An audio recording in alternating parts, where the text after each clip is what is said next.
Hi guys, Nick Miller today from Work Supply Company to have for you a 2005 Kubota RTV900. This 900 is in need of repair.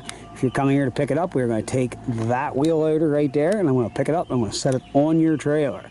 The story of this thing is a trade-in to us on another 900, an X we had here. The unit cracked a cylinder head. D902 engine was tore down. We do not have the old head or the valve cover. He'd sent it at the machine shop and did not get it back because it was scrap, it was junk. So you need a D902 engine. Transmission we know was good and we know where this thing come from. Tranny was good. Rear end, I mean, which it's all one and a hydrostatic transmission in this.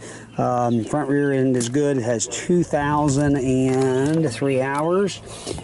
Radiators, air fan, majority like injector pump, all that kind of stuff is in there.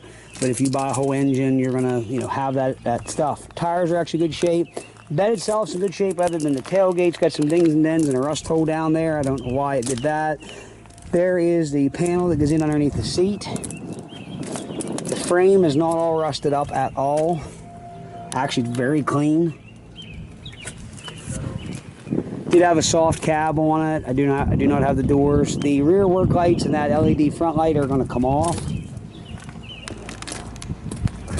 It does have hydraulics to the front for a snowplow if you're going to put one on it. It's not rotted out up here in the strut towers anywhere. I mean, this thing has got, I'm probably going to kick myself for selling it. It's got a lot of good parts. Floorboards are not rotted out. If you are handy and you want an RTV and do not want to spend 10 to 12,000 on a good used one or 20,000 on a new one, here is something for you to look at. Make yourself something, but the transmission is good and we do know that. 814-658-3066. Any questions? Price is the price. Don't call a million questions about it. That's why we're taking the time to make this video. Here's what we know. So 814-658-3066. Thanks for getting Work Supply Company. Have a great day.